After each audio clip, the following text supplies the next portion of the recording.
الشيطان الرجيم.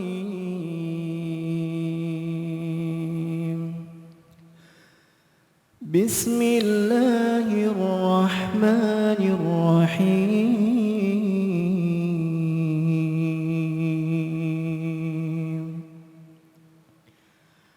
لقد كان لكم في رسول الله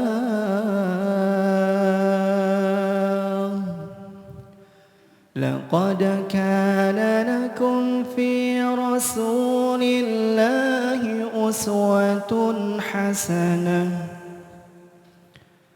لمن كان يرجو الله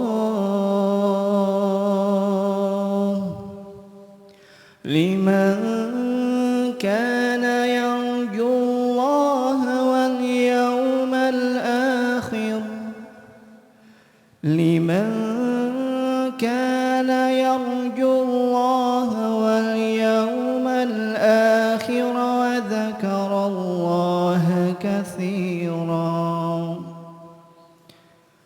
ولما رأى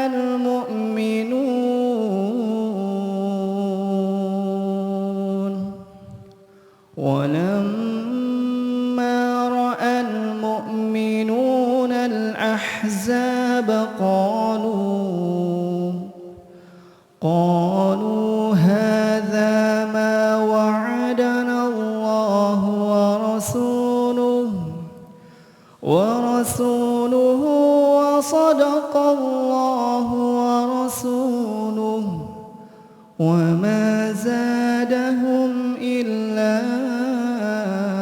إيمانا وتسليما. صدق الله العظيم.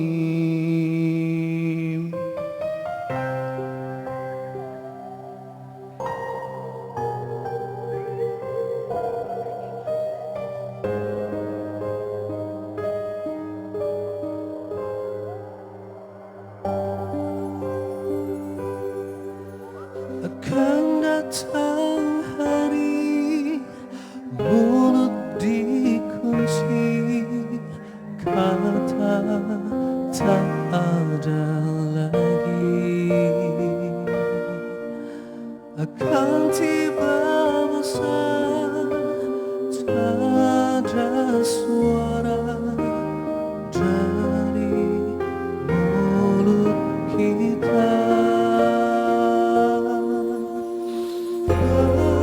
Berkata tangan kita tentang apa yang dilakukannya. Berkata kaki kita kemana saja dia melangkahnya. Tidak tahu kita bila harinya tanggung jawab tiba.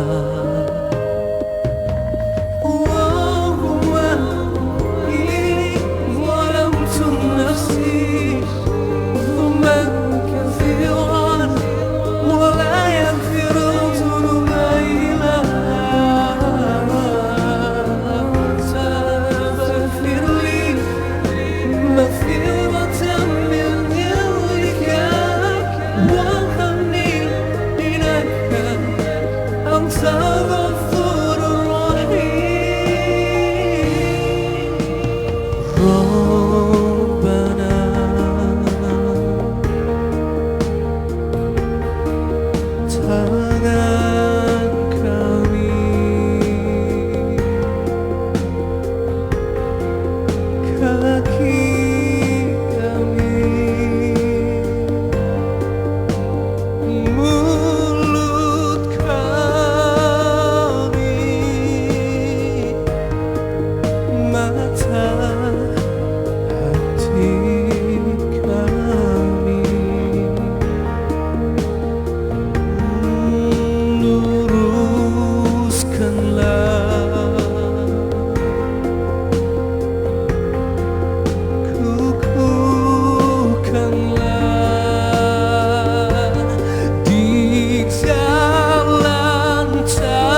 Bismillahirrahmanirrahim. Assalamualaikum warahmatullahi wabarakatuh.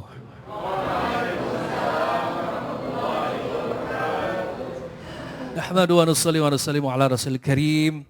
Allahumma salli wa sallim wa barik ala sayyidina Muhammad wa ala ali sayyidina Muhammad.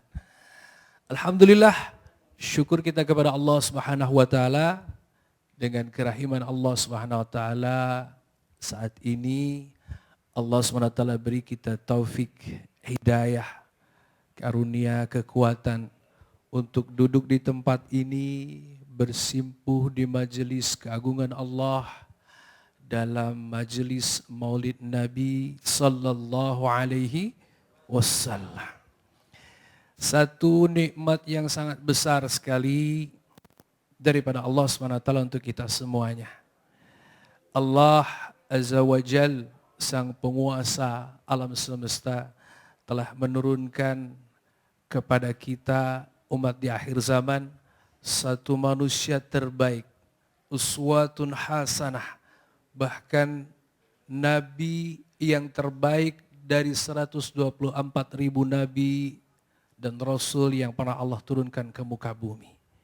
Kita sebagai umatnya tentu merasa bangga memperingati hari kelahiran baginda Nabi Agung Muhammad sallallahu alaihi wasallam. Supaya apa? Supaya kita timbul kebahagiaan bahwa karunia, nikmat, rezeki yang terbesar, tertinggi daripada Allah Subhanahu wa taala, yaitu dijadikannya kita umat baginda Nabi Agung Muhammad sallallahu alaihi wasallam. Selebihnya insyaallah beberapa waktu ke depan kita akan ditemani oleh guru kita, oleh bapak kita, oleh ustadz kita, Ustadz Anis. Tanpa memperlama waktu lagi, kita langsung panggil beliau untuk sama-sama bermajelis dengan kita. Kepada Ustadz Anis, silakan.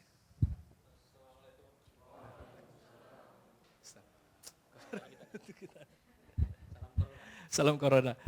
Silakan Bapak. Baik, Masya Allah.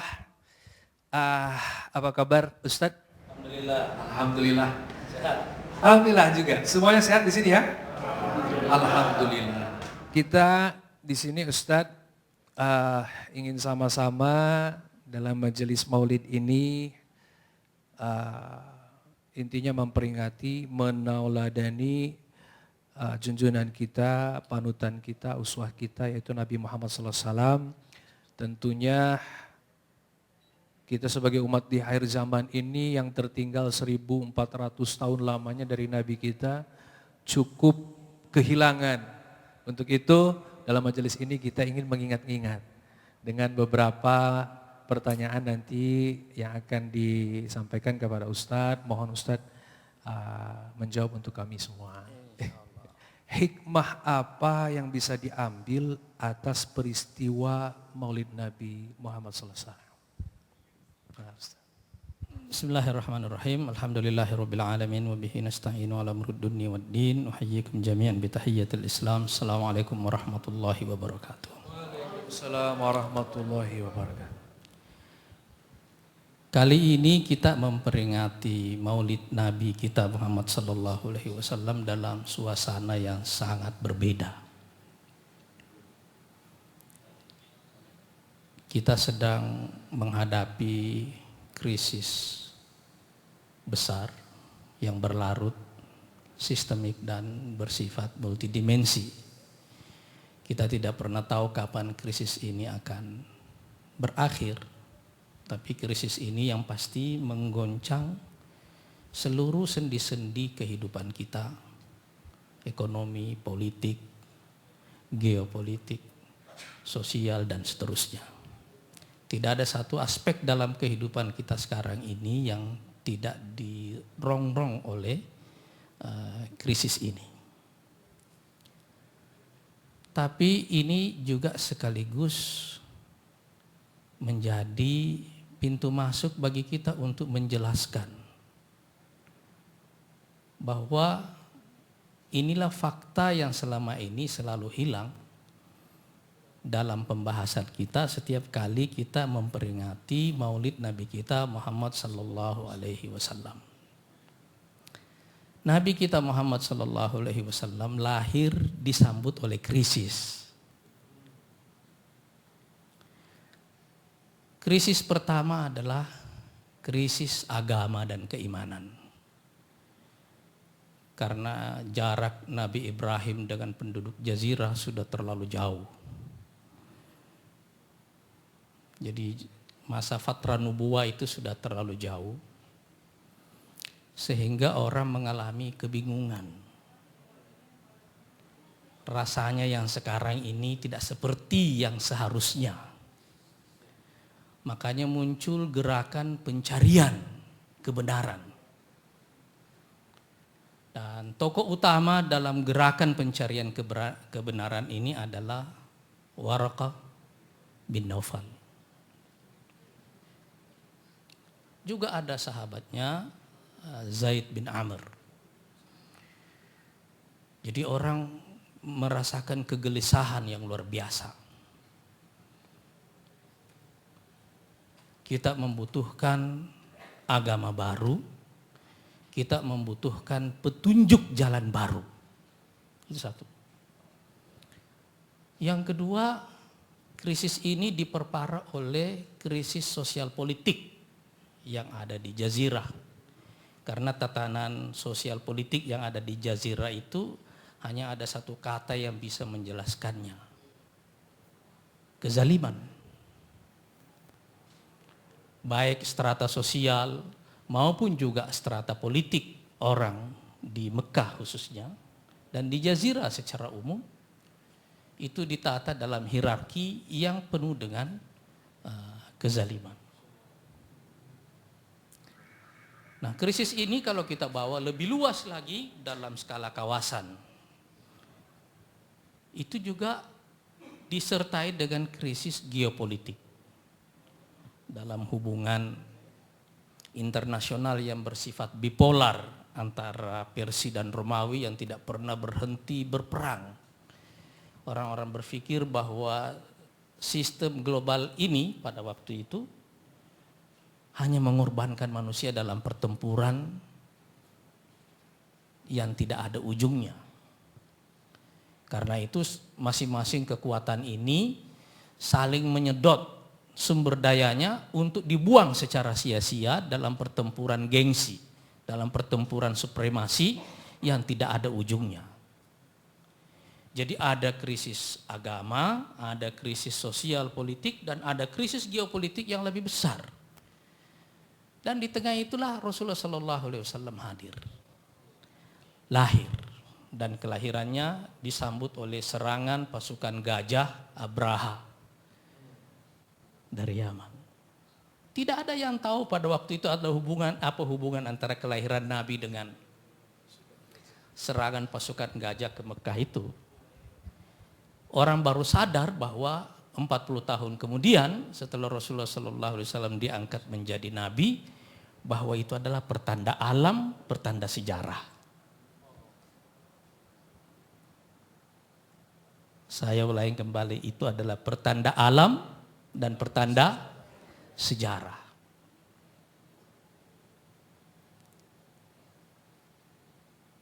Jadi nubuah yang terakhir ini, saudara-saudara sekalian, ini lahir di tengah krisis.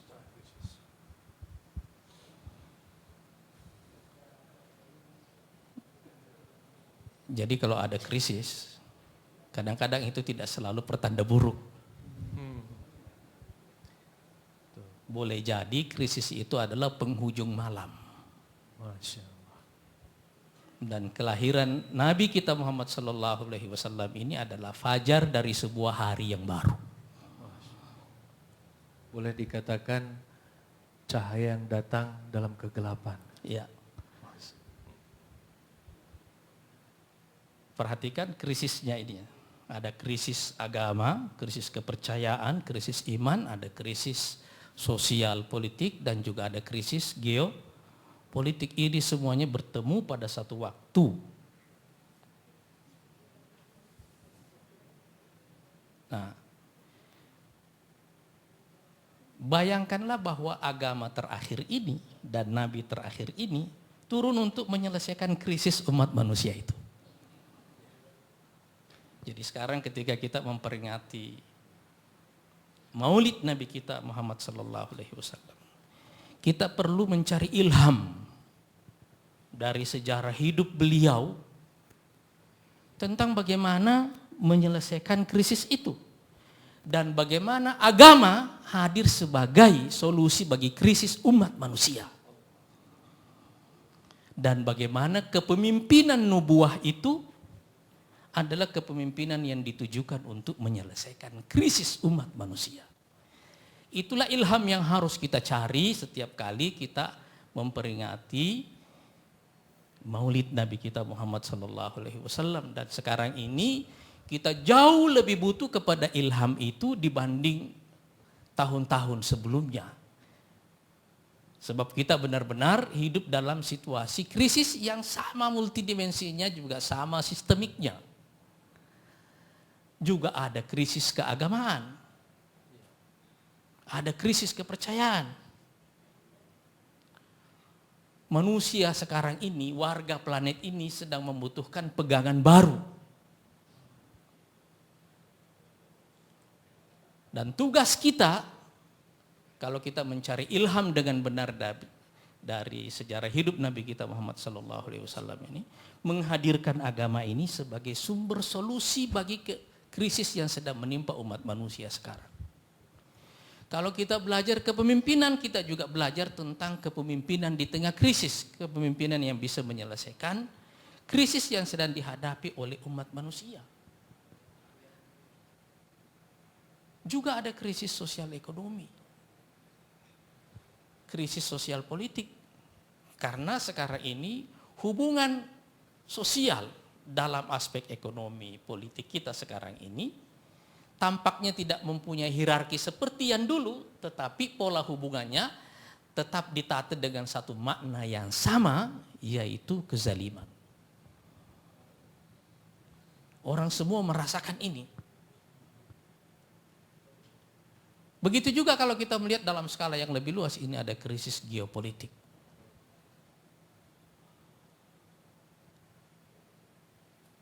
Perang supremasi antara Amerika dengan China ini sekarang, ini akan membawa umat manusia kemana? Iya kan? Kita pertanyakan semua itu sekarang, supaya kita mencoba menemukan ilham baru di saat kita memperingati Maulid Nabi kita Muhammad sallallahu alaihi wasallam. Kira-kira itu ya. Baik, Masya Allah. Kalau boleh saya simpulkan barusan itu, kita berada dalam kondisi yang sama ketika Rasulullah lahir. Dengan berbagai macam krisisnya yang didasari dengan kezaliman. Dan apabila kita memperingati Maulid ini dengan benar, tentunya kita akan insya Allah mendapatkan ilham untuk keluar daripada krisis ini. Begitu kurang lebih. Nabi itu uswah bagi seluruh manusia tentunya. Nah, secara spesifik tauladan apa yang bisa kita terapkan dalam konteks berbangsa? Kalau kita mau mencari ilham untuk menyelesaikan krisis tadi dari keseluruhan sejarah hidup Nabi kita Muhammad sallallahu alaihi wasallam, saya ingin menyimpulkannya dalam 3 kata. Yang pertama adalah manusia, yang kedua adalah negara, yang ketiga adalah peradaban. Sepanjang 23 tahun Rasulullah sallallahu alaihi wasallam menunaikan tugas kenabiannya, itulah 3 pekerjaan besar yang beliau lakukan. Beliau bergerak pada lingkar pertama, yaitu manusia, dan kira-kira seluruh periode Mekah 13 tahun lamanya habis untuk tujuan ini. Kemudian yang kedua adalah lingkar negara. Itu yang beliau lakukan selama beliau berada di Madinah. Dan kira-kira tugas ini secara relatif itu tuntas sampai dengan Fathu Makkah, sehingga Jazirah Arab menjadi satu kesatuan basis geopolitik baru dan menjadi kekuatan geopolitik baru juga yang ada di kawasan itu. Kemudian yang ketiga adalah pada lingkar peradaban. Dan makna-makna pada pembangunan peradaban inilah yang kita temukan dalam pidato beliau pada Hajjatul Wada tahun ke-10 gitu ya. Jadi dalam 3 lingkar ini, manusia, negara, dan peradaban, beliau bergerak. Perhatikan bahwa lingkarnya itu terus-menerus meluas. Ya. Titik pertamanya adalah manusia, titik keduanya adalah negara, dan negara ini instrumen. Titik ketiganya yang paling luas itu adalah peradaban. Dan titik peradaban ini kemudian nanti ditutup dengan satu janji dari Rasulullah sallallahu alaihi wasallam. La yablughanna hadzal din ma balagal lail wan nahar. Agama ini akan sampai ke seluruh pelosok dunia sepanjang siang dan malam menjangkau mereka. Jadi lingkarnya terus-menerus meluas. Tetapi titik pertamanya adalah manusia. Oleh karena itu, fokus beliau dari awalnya itu adalah pada manusia. Karena lingkar kedua dan ketiga yang namanya negara dan peradaban itu adalah output dari lingkar pertama ini. Nah, kalau kita ingin belajar dan mencari ilham dari Rasulullah Sallallahu Alaihi Wasallam pada momen Maulid ini, mari kita menyusun langkah kita dalam 3 lingkar ini. Bergerak dalam lingkar manusia, memperbaiki manusia kembali, membangun ulang, melakukan revolusi mental secara besar-besaran. Karena lingkar manusia ini dimulai dengan satu pertanyaan, dimulai dengan satu perintah. Pada ayat pertama yang turun, Iqra bismi rabbikal ladzi khalaq. Perintah membaca. Perintah membaca ini diturunkan kepada nabi yang buta huruf, kepada umat yang juga buta huruf. Membaca apa? Membaca ulang kehidupan ini secara keseluruhan. Manusia itu tergantung secara sangat fundamental kepada sisi kognitifnya. Seperti apa dia mempersepsi fenomena yang ada di sekelilingnya, seperti itulah dia bereaksi kepada fenomena itu. Jadi sekarang kalau kita mencoba mencari jawaban, mengapa masyarakat buta huruf penggembala kambing di Jazirah Arab itu dalam tempo yang sangat singkat sekali bisa menjadi kekuatan baru yang membangun peradaban baru dan memimpin manusia lebih dari 1000 tahun. Apa penjelasannya? Penjelasannya karena mereka menghadapi revolusi mental terlebih dahulu. Perintah membaca itu adalah revolusi.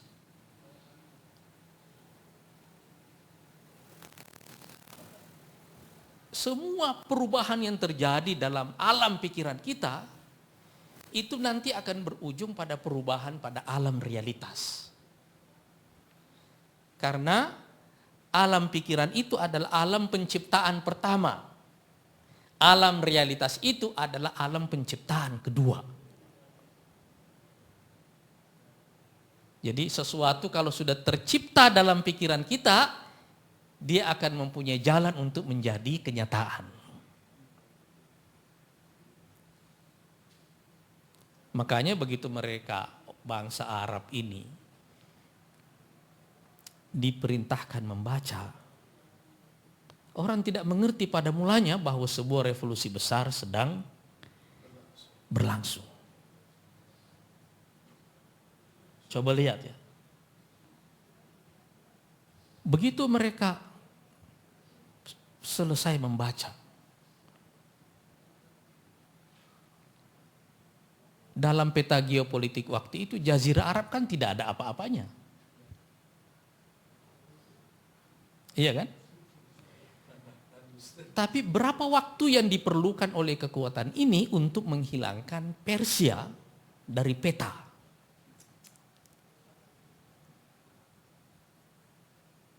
Pertempuran besarnya itu cuma 4 tahun. Sisanya kira-kira 16-an tahun, jadi totalnya sekitar 20-an tahun. Itu adalah pembersihan akhir.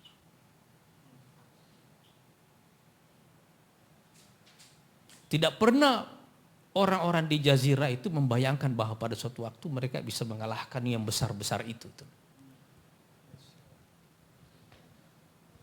Pada mulanya itu di sini persepsi. Sebab apa yang kita anggap besar dan apa yang kita anggap kecil pada dasarnya adalah persepsi dulu. Betul. Iya kan? Persepsi betul. Makanya ketika agama yang dibawa Nabi kita Muhammad SAW mengajarkan kepada kita pilar dasar yang namanya sholat. Apa intinya? Allahu Akbar.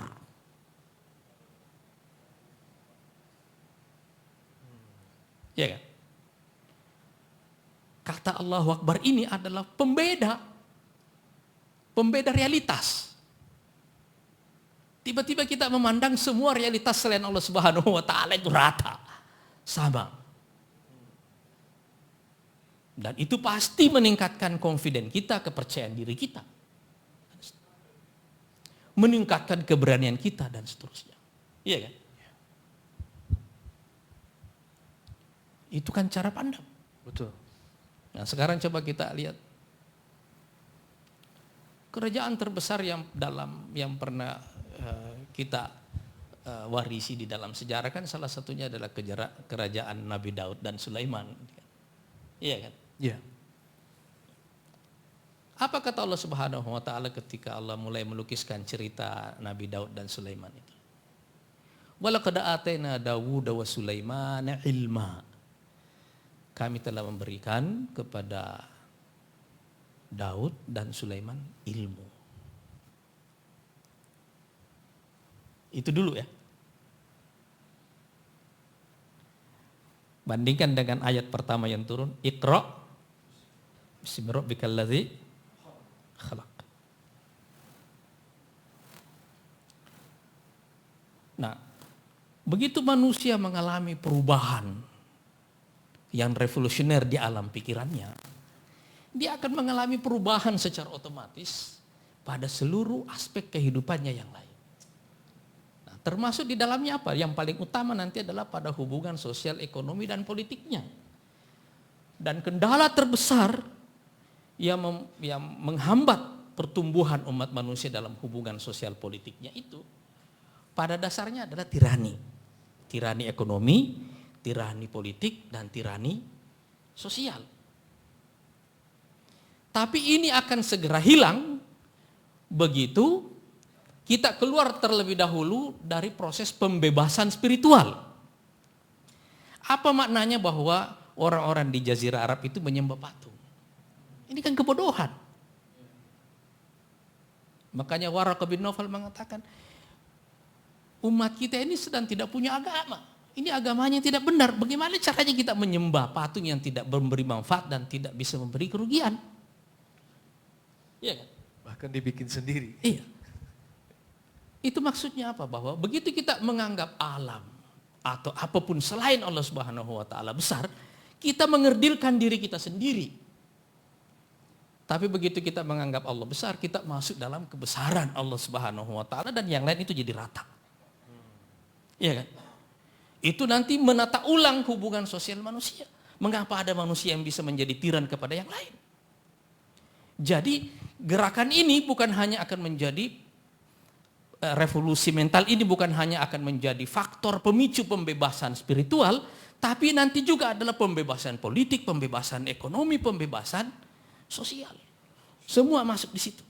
Makanya coba perhatikan ayat-ayat yang turun sesudahnya kan.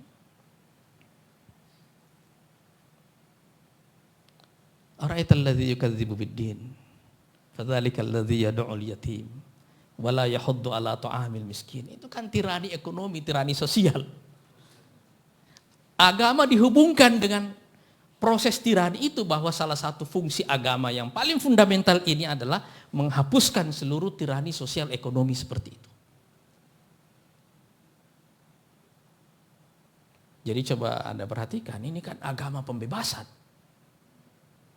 Yang bukan hanya membebaskan kita secara spiritual, tapi juga membebaskan kita secara pikiran, membebaskan kita secara sosial, membebaskan kita secara ekonomi. Dan karena itu fungsi kepemimpinan Nabi Muhammad SAW salah satunya adalah fungsi pembelaan.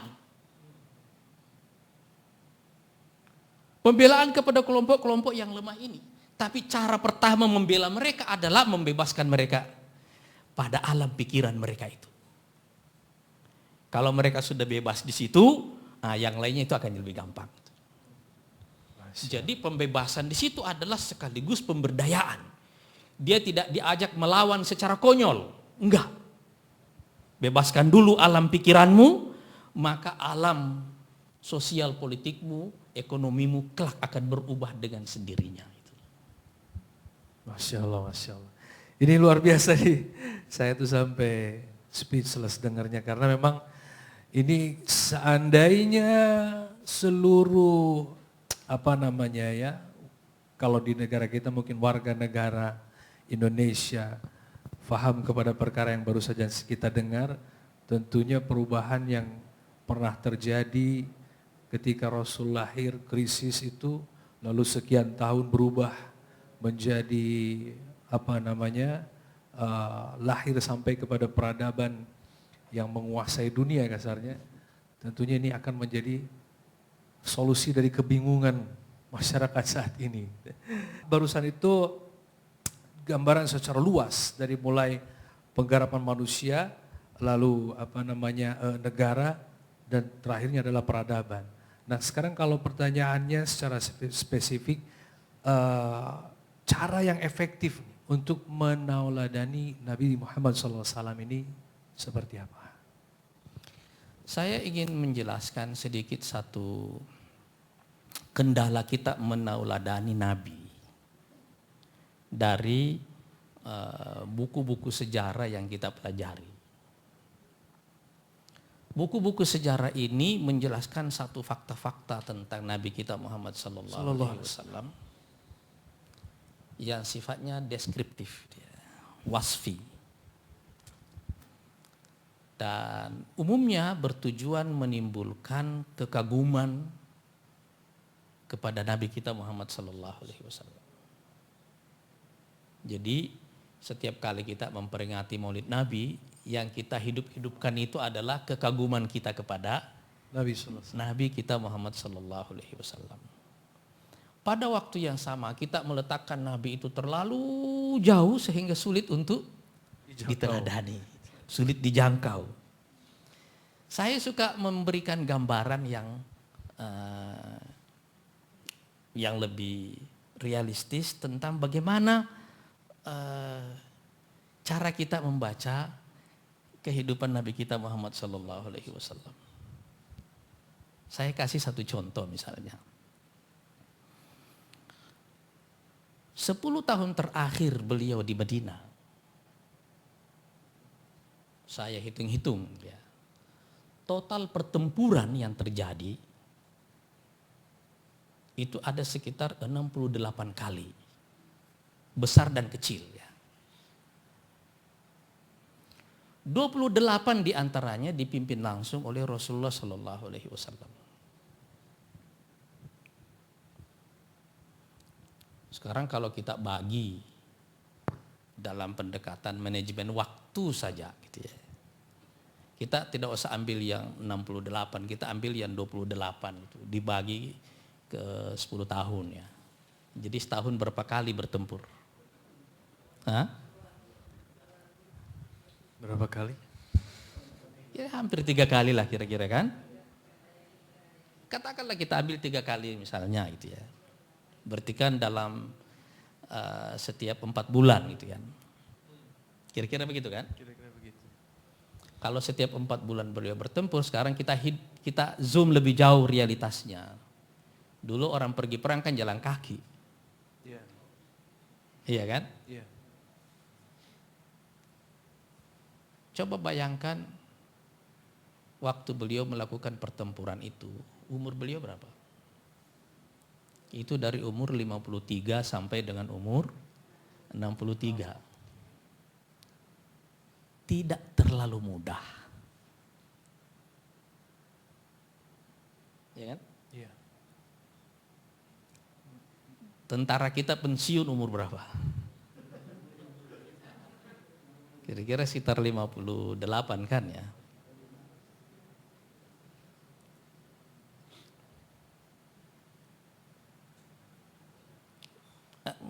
Mulai kebayang nggak?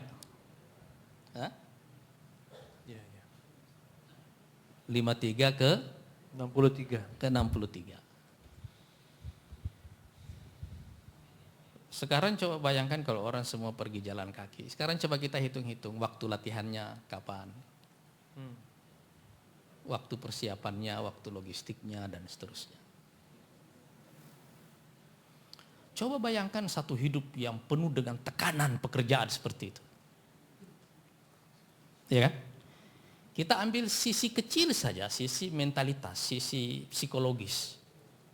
Bagaimana Anda bekerja di bawah tekanan dalam waktu yang lama?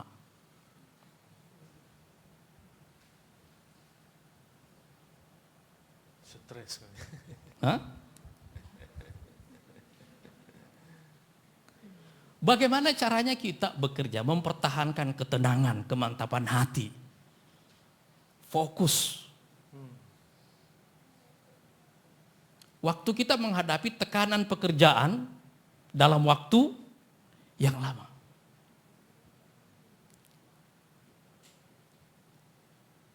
Itu apa pelajarannya?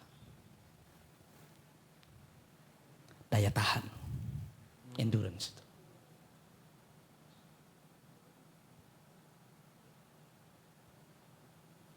Jadi pelajaran terpenting yang kita pelajari dari semua nabi-nabi itu pada akhirnya adalah daya tahan. Bisakah kita memikul beban berat dalam waktu yang lama dan tetap stabil secara emosional, secara pikiran, tidak goncang, tidak labil, tidak mundur, tidak juga jadi tergesa-gesa karena stres. Tetap fokus.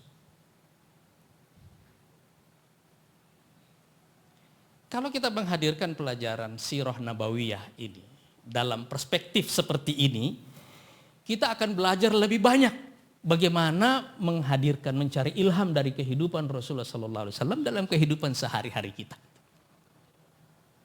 Misalnya waktu beliau berada dalam tekanan yang sangat kuat, beliau mengatakan, "Arihna ya Bilal bis shalah." Wahai Bilal, tenangkan jiwa kita ini dengan sholat. Jadi ada sisi waktu orang itu merasa lemah dan orang perlu semacam tempat kayak tempat perlindungan spiritual. Ya kan? Kita lari ke situ waktu kita lemah. Dapat lagi energi baru, kita keluar lagi. Begitu kita lemah, kita balik lagi. Tempat ini namanya sholat. Makanya dari 5 rukun Islam itu, selain syahadat ya, kalau syahadat kan ucapan selesai kan, tinggal pembuktiannya. Sisanya yang merupakan rukun Islam ini, sholat itu yang tidak ada pengecualiannya. Kalau puasa, orang musafir bisa tidak puasa, orang sakit bisa tidak puasa, nanti ganti, ya kan? Kalau orang sholat musafir ada cara sholatnya, sakit ada cara sholatnya, perang pun ada cara sholatnya. Tidak ada satu alasan untuk meninggalkan itu atau menggantinya di tempat lain. Tidak ada. Karena itu adalah sumber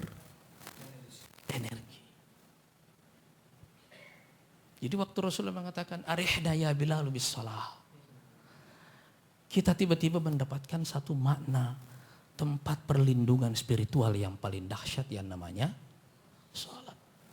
Jadi kalau kita mencari tahu dari mana sumber ketenangan dan kestabilan jiwa Rasulullah SAW di bawah tekanan yang luar biasa itu, ini salah satu penjelasannya.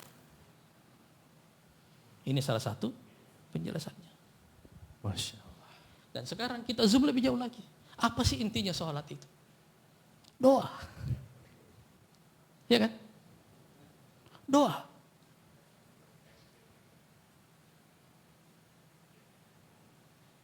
Sekarang coba kita lihat saudara-saudara. Doa itu intinya apa? Ketergantungan. Ketergantungan kepada Allah Subhanahu wa taala. Zat yang maha besar. Begitu kita merasakan ketergantungan itu, kita mendapatkan energi. Sebab yang paling berbahaya dalam kehidupan kita sebagai muslim dan juga nanti kehidupan para pemimpin, dalam semua kehidupan kita, yang paling berbahaya adalah kalau Allah menyerahkan seluruh urusan kita kepada kita dan tidak dibantu. Makanya kita terus berdoa, ya Allah janganlah engkau serahkan urusanku ini kepada diriku sendiri walaupun hanya sekejap mata. Ya kan? Makanya ulama-ulama kita mensyaratkan dalam doa itu harus ada ilhah, sifat merengek, meminta bantuan. Karena waktu kita mengecilkan diri kita di depan Allah Subhanahu wa taala, kita mendapatkan energi dari sumber kebesaran. Coba kita lihat misalnya waktu perang Badar. Ini pasukan tidak imbang.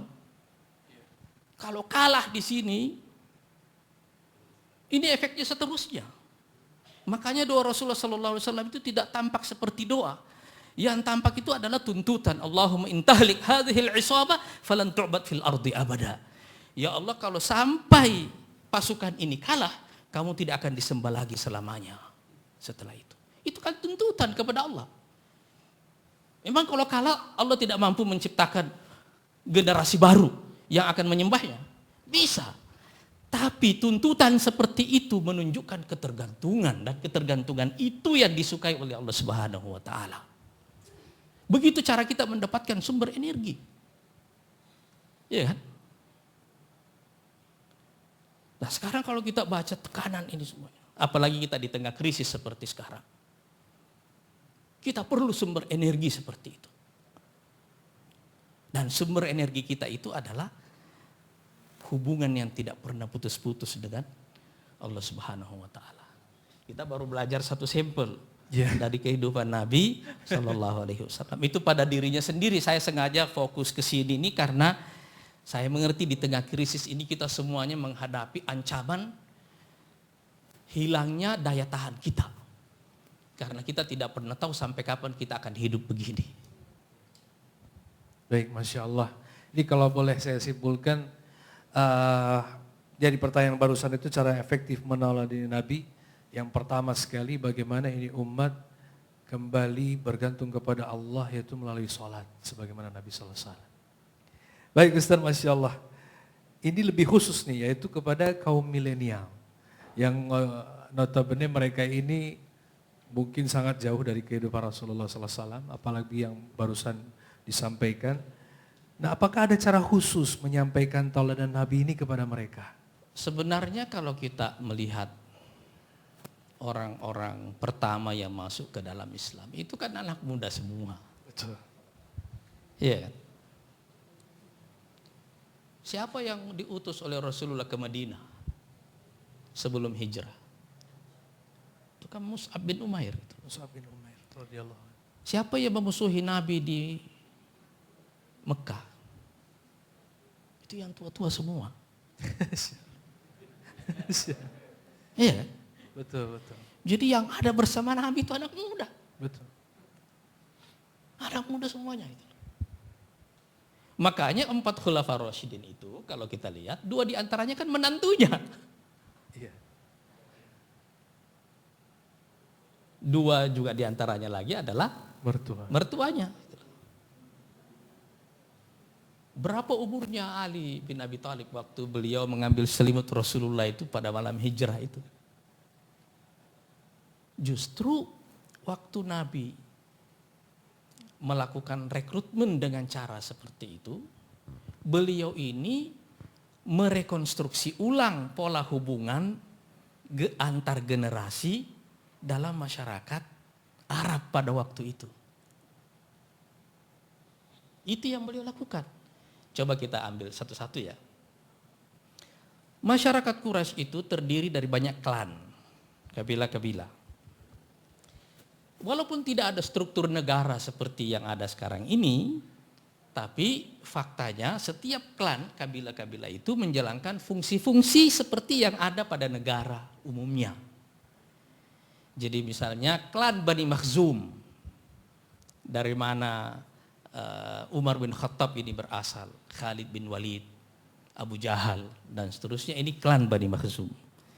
Mereka ini dikenal pemberani, posturnya besar-besar. Nah, mereka biasanya mempunyai dua fungsi, yaitu diplomasi dan pasukan kuda. Klan Bani Umayyah ini klan pedagang. Dari sini Utsman berasal. Klan Bani Hashim ini umumnya adalah klan intelektual karena turunan Nabi dari sini ini, dan spiritual. Jadi ada fungsi-fungsi itu semuanya. Gitu ya.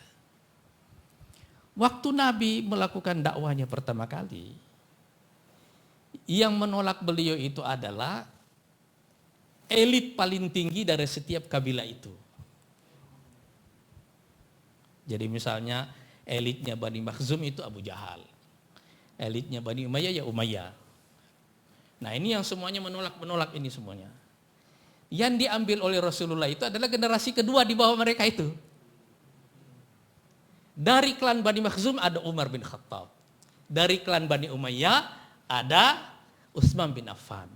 Dari klan Bani Hashim pertama kali ada Ali bin Abi Thalib, nanti menyusul kemudian Hamzah, ya kan? Tapi Abu Thalib kan tidak ikut, walaupun mendukung gitu ya. Artinya tidak masuk ke dalam Islam. Nah, waktu peristiwa perang Badar, seluruh elit nomor 1 dari semua kabilah ini mati dalam perang Badar itu, kaum musyrikin itu. Nah, yang tersisa elit tertingginya di situ Abu Jahal mati, Umayyah mati, semuanya tewas di situ. Yang tersisa tinggal satu, Abu Sufyan. Di bawah Abu Sufyan itu ada Khalid bin Walid, ada Amr bin As dan seterusnya gitu kan. Nanti kelak orang-orang ini masuk semuanya ke dalam Islam. Tidak tersisa. Jadi perhatikan generasi ini diputus oleh Rasulullah Sallallahu Alaihi Wasallam. Ini maknanya apa? Kalau kita ingin membangun fondasi bagi masa depan, bangun anak muda. Fokuskan ke anak mudanya. Dan sekarang ini dalam sejarah bangsa kita kan kita dapat pelajaran sangat penting dari peristiwa Sumpah Pemuda itu ya. Bagaimana para pemuda itu meletakkan satu tonggak penting dalam sejarah kelahiran bangsa kita. Dengan sumpah yang mereka ikrarkan. Itu masa depan. Nah, kalau kita belajar dari Nabi kita Muhammad SAW, begini cara beliau menatahnya.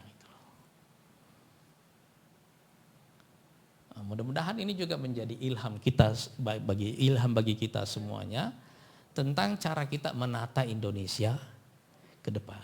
Lakukan revolusi mental, lakukan revolusi pemikiran, fokus kepada tenaga, energi yang muda-muda ini, lakukan rekonstruksi masa depan, buat peta jalan baru. Insya Allah kita akan muncul menjadi kekuatan peradaban baru di masa yang akan datang. Masya Allah, alhamdulillah. Setelah kita mendengar bagaimana cara Nabi membangun sebuah peradaban dari awal kali Nabi di Mekah sampai ke Madinah dan juga sampai Fathu Mekah, lahir peradaban menguasai dunia dan dimulai dengan menggarap generasi muda gitu kan. Nah sekarang untuk pribadi-pribadi kita sebagai warga negara, adakah amalan atau semacamnya yang membuat kita semakin cinta kepada Nabi? Karena kalau menurut saya tanpa ada rasa cinta atau keyakinan yang mendalam kepada sejarah Nabi, kehidupan Nabi, bagaimana Nabi membangun peradaban, kebanyakan yang saya lihat pada umumnya itu ragu dengan cara yang dibuat oleh Nabi. Bahkan kadang-kadang suka ada itu kan zaman Nabi gitu kan. Sehingga lebih percaya kepada cara menurut kita di zaman sekarang. Padahal kalau mendengar barusan apa yang dipaparkan Ustaz, Masya Allah, seandainya cara yang Nabi lakukan itu bisa kita buat, saya yakin hasil yang sama setidaknya mirip-mirip itu akan terwujud. Nah, maka kalau menurut saya ini harus pertama kali adalah menumbuhkan cinta kepada Nabi sehingga kita yakin kepada semua apa yang dibuat oleh Nabi SAW. Nah, bagaimana caranya agar kita tumbuh rasa cinta kepada Nabi SAW? Saya ingin kita mengubah cara kita belajar sejarah Nabi. Supaya cara kita belajar itu bukan hanya didasari oleh motif mengagumi, tapi terutama mencari inspirasi yang bisa kita teladani. Ada masalah dalam proses penulisan sejarah beliau. Beliau ini Nabi terakhir yang peristiwa kehidupannya itu sangat komprehensif. Beliau adalah nabi, beliau adalah pemimpin negara juga. Beliau juga adalah komandan militer. Terlalu sophisticated, terlalu sempurna aspek-aspek kepribadiannya itu. Iya kan? Nah,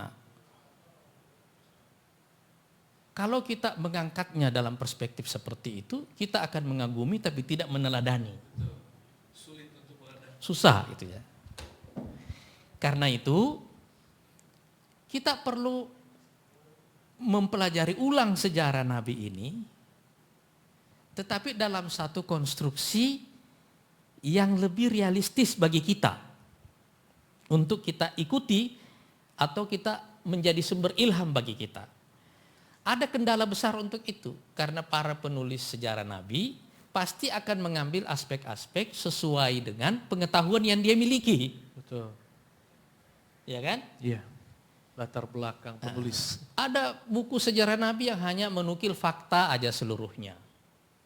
Ada yang mengambilnya dari sisi fikih dakwah. Ada yang mengambilnya dari sisi fikih saja misalnya. Gitu ya.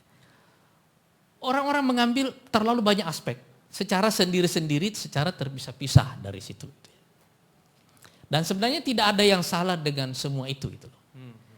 Yang harus kita lakukan secara pribadi-pribadi adalah membuat hubungan yang personal dengan sejarah Nabi.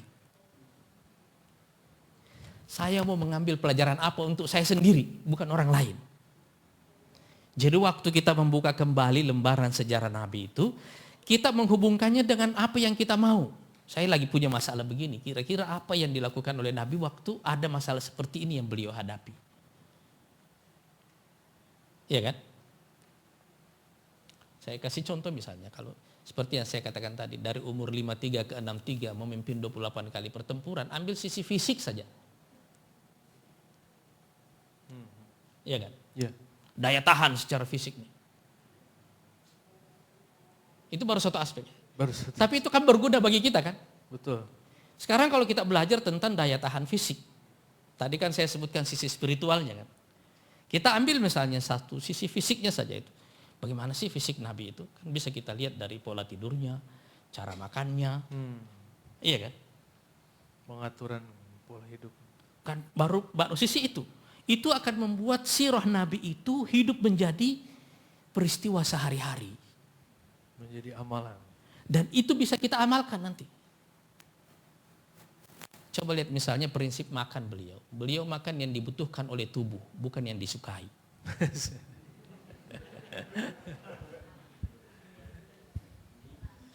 Iya kan?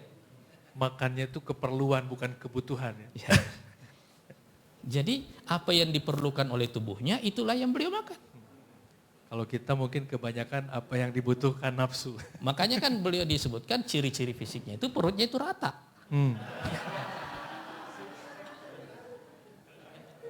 Masya. Ini kan meratakan perut saja, ini kan seperti perjuangan menaklukkan kota Mekah ini kan.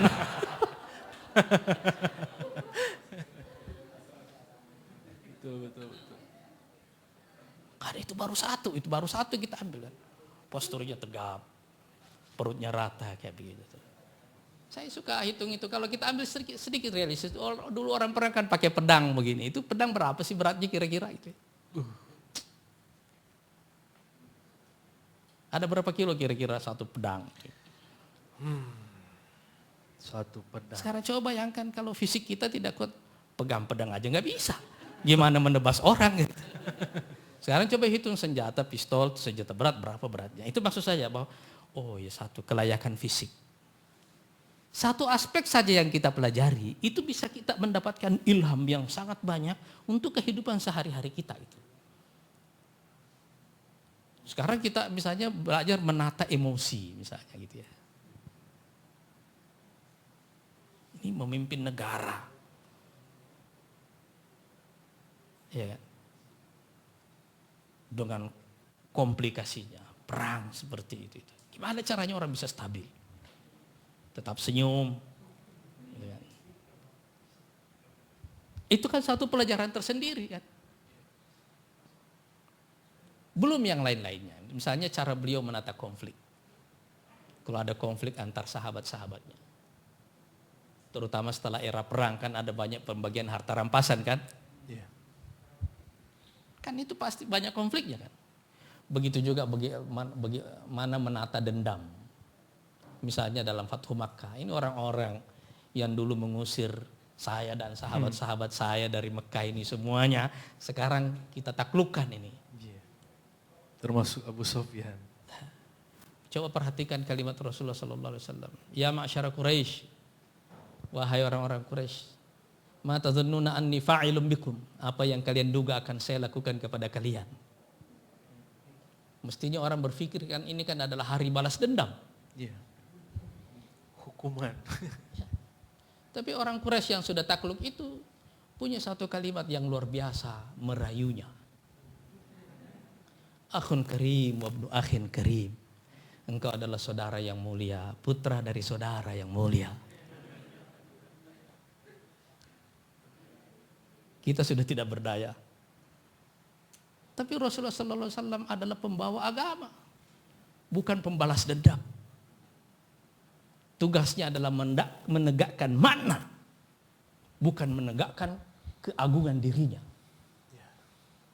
Maka beliau mengatakan, izhabu fa antumut tulaqa. Sekarang kalian pergi, kalian semuanya bebas. Dipaksa masuk Islam? Enggak.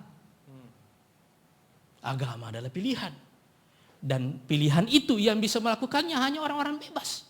Kasih dulu orang kebebasan, baru diminta memilih. Jadi yang diberikan oleh Nabi apa? Kebebasan. Karena itu adalah syarat untuk memilih.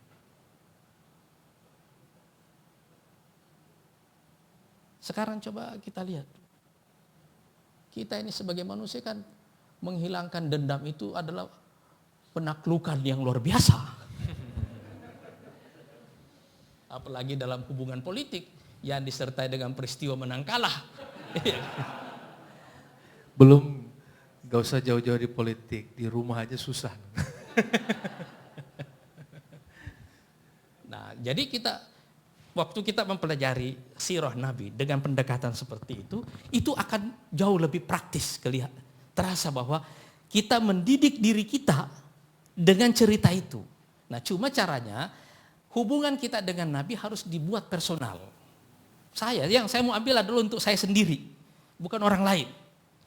Jadi saya mempelajari ini bukan untuk saya ceritakan kembali, tapi untuk saya pakai dalam kehidupan sehari-hari saya. Di dalam diri saya. Oleh karena itu saudara sekalian dalam pendekatan seperti ini, maka kita membaca sirah Nabi itu menjadi lain. Ya. Kita duduk membacanya, lalu merenung, berimajinasi, lalu kemudian melihat relevansinya dengan kehidupan pribadi kita. Itu aja dulu. Dengan mempersonalisasi pelajaran sirah Nabi itu, maka kita menghadirkan Nabi dalam kehidupan pribadi kita sebagai teladan yang real. Ya. Nah, memang susah sekali menemukan penulis sirah Nabi yang ilmunya komprehensif. Bisa memberikan kita semua pelajaran itu.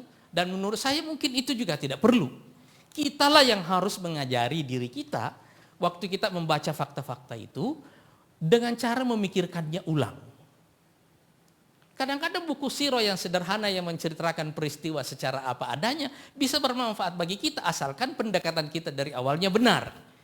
Bahwa memang kita ingin mengambil pelajaran yang bersifat personal, yang bersifat pribadi dari kehidupan Rasulullah SAW untuk diri kita sendiri. Nah, pendekatan ini yang harus kita ajarkan kepada masyarakat. Sehingga waktu kita membaca sirah kita tidak perlu menuntut satu tulisan sirah yang baru. Baca aja fakta yang ada, kemudian kita belajar untuk diri kita sendiri. Nah, pikiran kita lah yang harus kita pekerjakan. Misalnya seperti yang saya katakan tadi, kita baca sejarah pertempurannya begitu. Kalau kita tidak berpikir, kita nggak dapat makna begini. Ya. Tapi begitu kita berpikir, kita rekonstruksi kembali, kita akan dapat makna baru. Dan saudara-saudara sekalian, ini ada satu yang ajaib dalam pelajaran sirah itu. Ini seperti mata air yang nggak pernah habis. Setiap kali kita mempelajarinya selalu saja ada aspek baru yang kita dapat. Nggak pernah kering. Setiap saat. Ada ilham baru. Ada ilham baru. Dalam semua aspek itu. Makanya saya secara pribadi juga itu membiasakan diri setiap kali saya lagi buntu, tidak ada ide, lagi stres, kehilangan semangat, kehilangan gelora dan seterusnya. Apalagi kalau kita mulai merasa dunia kayak seperti tertutup. Saya belajar lagi satu makna. Apa maknanya Nabi itu 3 tahun menyendiri sebelum diangkat menjadi Nabi.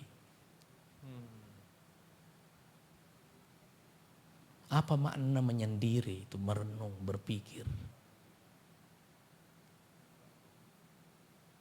Coba buat tradisi seperti itu. Bangunlah sendiri di malam hari.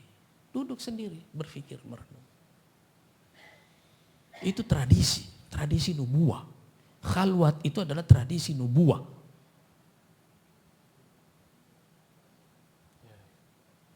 Apalagi kita ini hidup di era sosial media yang semuanya serba instan, serba dangkal gitu kan. Ya kan? Akal kita di ujung lidah. Ya kan? Nggak ada sensornya. Semua orang mengatakan apa yang muncul di lidahnya gitu. Maka era kedalaman, era perenungan jadi hilang. Karena semua yang kita inginkan seperti mengucapkan sesuatu, mengatakan sesuatu, melakukan sesuatu untuk meng-attract orang, mencari perhatian orang. Dan waktu perhatian orang itu tidak ada, kita jadi sengsara.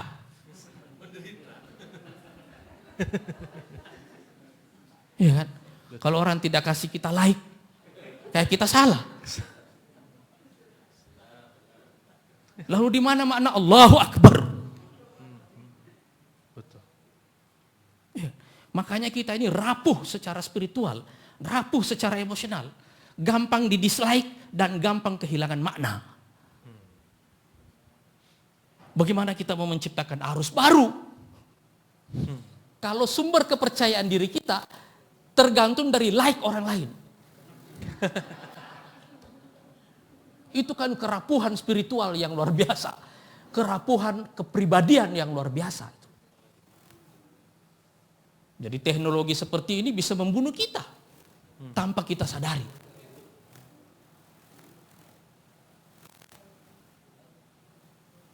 Dan mengapa pula kita harus mengatakan kepada semua orang, semua yang kita pikirkan, semua yang kita lakukan. Mengapa gitu? Untuk mencari like. Lalu apa yang bisa dilakukan orang itu kalau dia like kepada saya? Saya tidak menafikan seluruh teori dalam komunikasi, saya tidak menafikan itu. Tapi saya mau mendudukkan satu makna spiritual yang menjadi fondasi dari kepribadian kita. Maka Nabi yang menghadapi penolakan di awal, itu tidak mundur. Bagaimana kalau kita menghadapi dislike di awal? Kita menghadapi rejection, kita menghadapi penolakan. Mundur kita. Kalau nggak baca sirah Nabi kayaknya mundur. Itulah perlunya kedalaman. Itu perlunya Nabi berkhalwat 3 tahun sebelum diangkat menjadi Nabi. Dan kalau kita lihat dari gua itu ya, kita melihat dari ketinggian kota Mekah itu. Lalu kemudian memandang ke langit. Kita menempatkan segala sesuatu ini di alam raya secara apa adanya. Dan perhatikan kembali 10 tahun kemudian ketika Rasulullah di Mekah menghadapi kesulitan yang luar biasa. Keluar dari isolasi selama 3 tahun. Habis itu Khadijah meninggal. Ini backup emosi dan keuangannya. Habis itu Abu Thalib meninggal. Ini backup politik dan keamanannya. Meninggal semuanya. Apa yang turun setelah itu? Itu perintah salat. Dan bagaimana cara perintah salat diturunkan? Naik ke langit. Jadi perjalanan dari Mekah ke Baitul Maqdis dalam satu malam. Habis itu naik ke langit. Sampai ke Sidratul Muntaha. Bertemu dengan kafilah Nabi-Nabi satu persatu di setiap tingkatan. Itu artinya apa? Peristiwa di bumi ini tampak tidak ada artinya sama sekali. Jadi kecil. Waktu kita naik ke langit. Kan kita nggak lihat ini bumi sudah kan. Nggak ada artinya ini semuanya. Lalu apa artinya konflik dan pertarungan di Mekah itu? Kan tidak ada. Kita mendapatkan satu fakta baru tentang kebesaran yang luar biasa. Tentang kebesaran Allah Subhanahu wa Ta'ala. Itu fakta yang kita rasakan. Habis itu bertemu dengan kafilah Nabi-Nabi satu persatu. Oh, kata Rasulullah, berarti saya adalah bagian dari kafilah ini. Begitu turun kembali ke bumi ini. Ini jadi kecil semua ini. Begitu kita mendapatkan sumber kekuatan jiwa. Daya tahan. Endurance. Jadi waktu kita akhirnya fight kembali menghadapi yang namanya penolakan, rejection seperti itu. Ini masalah waktu. Ini akan berlalu. Dan saudara-saudara sekalian, pastikan bahwa di dalam diri manusia ada kekaguman kepada heroisme. Kalau kita pernah menolak orang terus-menerus. Habis itu orang gigih terus maju. Kita akan kagum kepada orang itu. Manusia juga begitu. Masya Allah. Jadi kalau suatu waktu kita mengalami penolakan, mengalami dislike, dikeroyok secara rame-rame. Lalu kita tegar, kita bertahan, kita terus maju. Seperti itu. Orang-orang yang melakukan itu di dalam batinnya akan menyimpan kekaguman kepada kita. Dan adalah gampang bagi Allah Subhanahu wa Ta'ala merubah persepsi mereka tentang kita. Betul.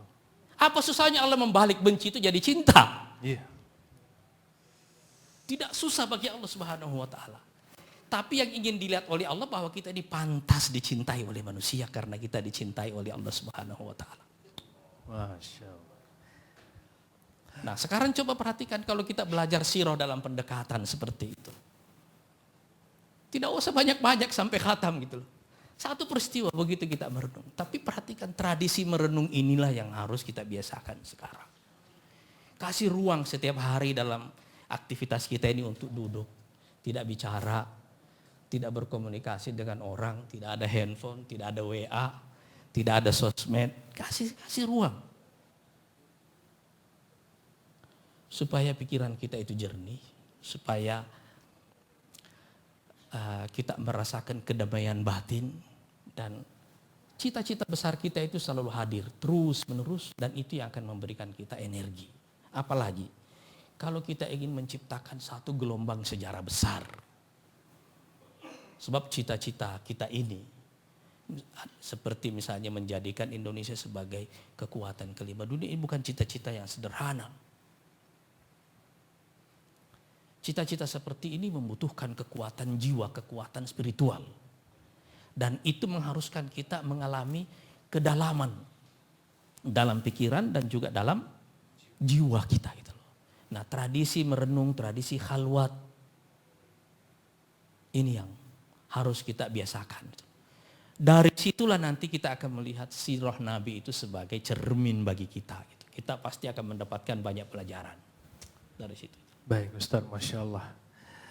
Sangat jelas sekali bagaimana apa yang harus kita buat untuk mencintai Nabi Sallallahu Alaihi Wasallam, yaitu kembali lagi Iqra, membaca sirah Nabi sesuai dengan personal diri kita, keadaan situasi kehidupan diri kita masing-masing. Setelah itu kita mentafakurinya dengan khalwat, dengan berdiam diri, melepaskan segala sesuatu selain memikirkan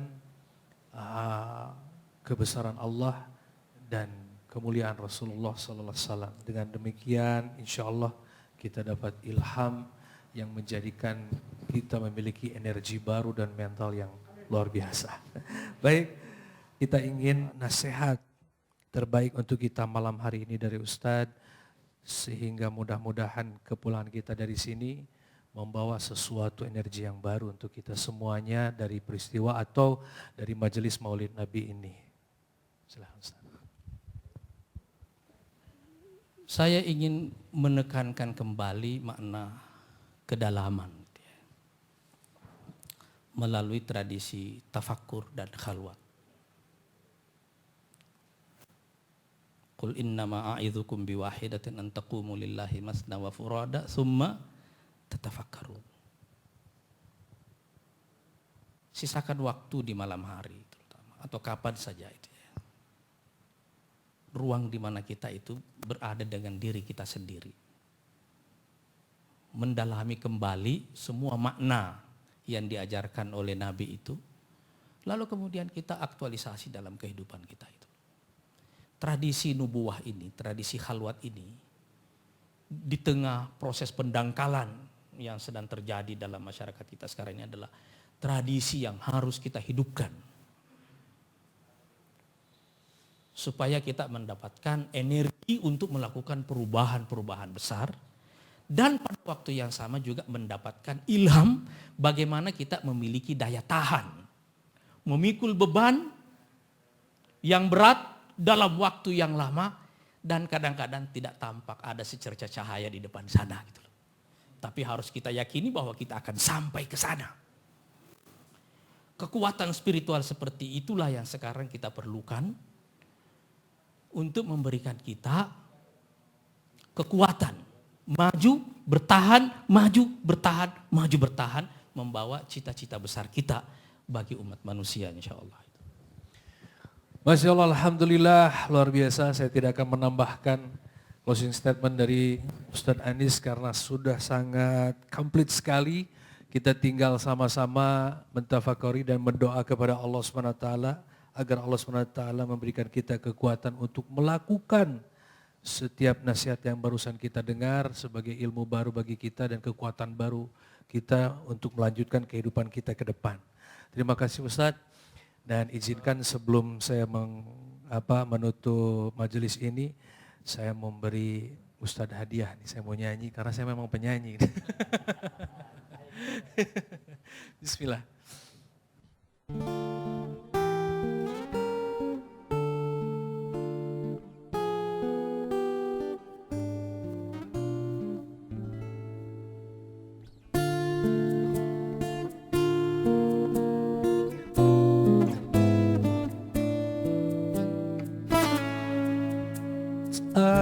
Terasa waktu berlalu, hidup penuh dengan dosa, nista yang selama ini menyelimutiku.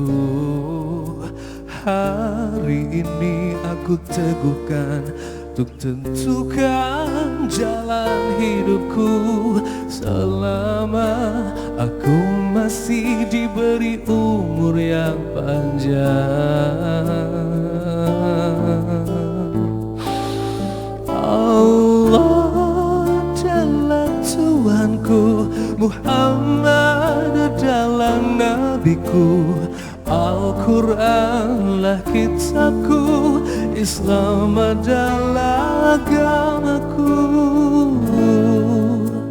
Hari ini aku teguhkan untuk tentukan jalan hidupku, selama aku masih diberi umur yang panjang.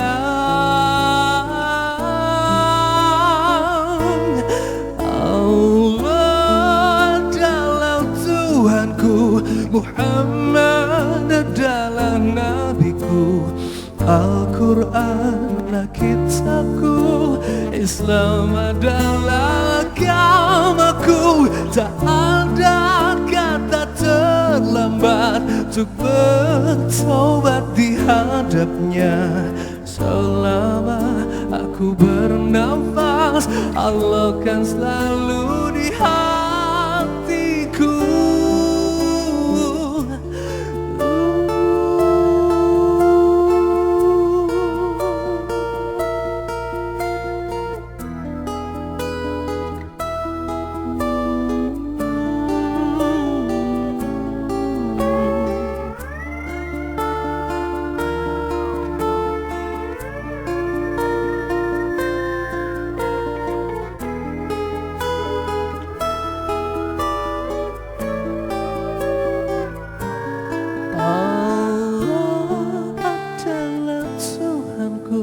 Muhammad adalah nabiku, Al-Quranlah kitabku, Islam adalah agamaku. Tak ada kata terlambat untuk bertobat di hadapnya.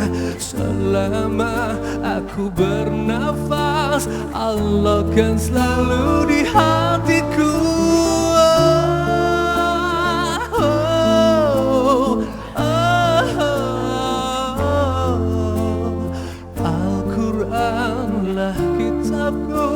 Islam adalah agamaku. Tak ada kata terlambat untuk bertobat di hadapnya.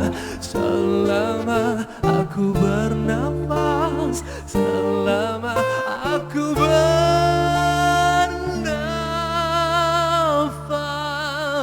Allah akan selalu di hati.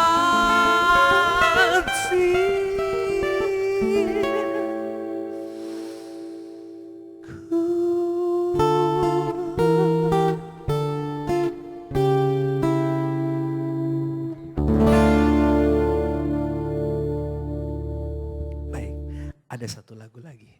Yang lagu ini Masya Allah salah satu idola saya.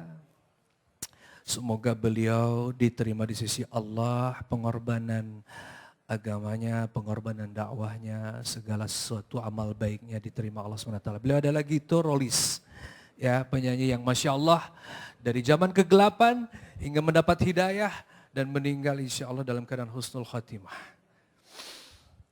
Cinta yang tulus.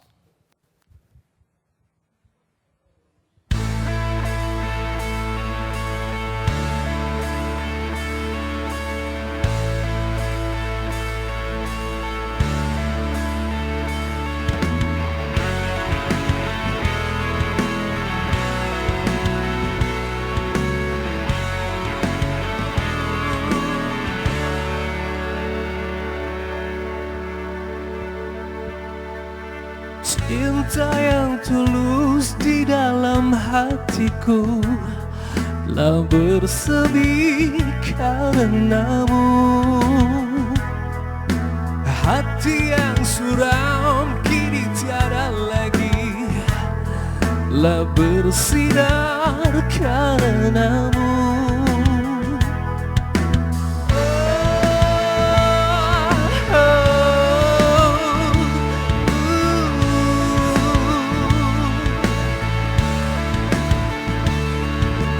Biarkan hujan membasahi bumi atau bulan yang tiada berseri, namun jangan kau biarkan dan cintamu yang tulus suci hanya padamu. Semua yang ada padamu membuat diriku tiada berdaya. Hanyalah bagimu, untukmu Tuhanku, seluruh hidupku. Semua yang ada padamu membuat diriku tiada berdaya. Hanyalah bagimu, untukmu Tuhanku, seluruh hidup dan cintaku.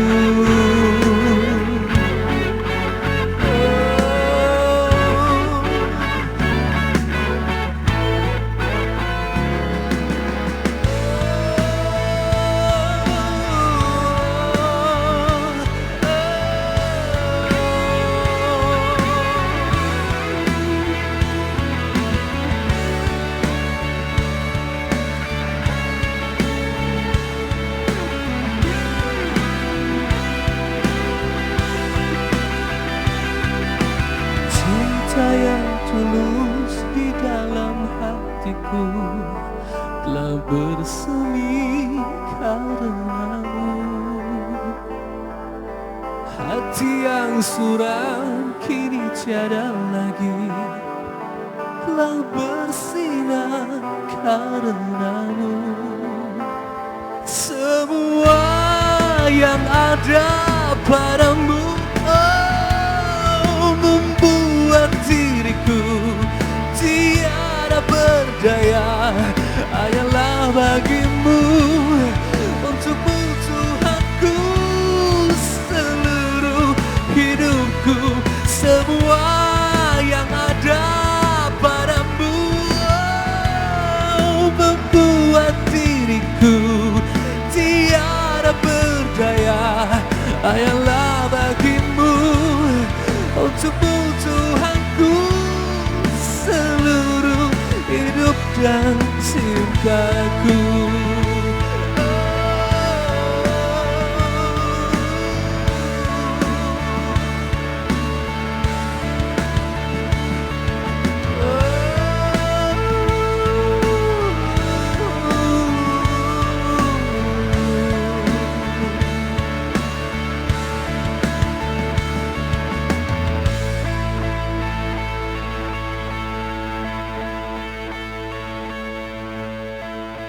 Masya Allah, Alhamdulillah, cinta yang tulus. Semoga kita semuanya bisa mendapatkan cinta yang tulus dari Allah Subhanahu wa taala. Amin. Dan juga semoga dalam diri-diri kita, hati-hati kita muncul juga, wujud juga cinta yang tulus kepada Allah dan Rasul-Nya, sehingga kita bisa hidup atau menghabiskan sisa usia kita di dunia ini dengan menjalani ketaatan kepada Allah dan menjadikan kehidupan kita bahagia dunia wal akhirat. Amin ya Allah ya Rabbal Alamin. Terima kasih semuanya. Masya Allah, saya akan tutup majelis ini dengan Rabbana atina fid dunya hasanah wa fil akhirati hasanah wa qina adzabannar. Untuk sempurna ini majelis, mari sama-sama kita tutup dengan kafaratul majelis. Subhanakallahumma wa bihamdika asyhadu an la ilaha illa anta astaghfiruka wa atubu ilaik. Terima kasih Ustaz. Wassalamualaikum warahmatullahi wabarakatuh.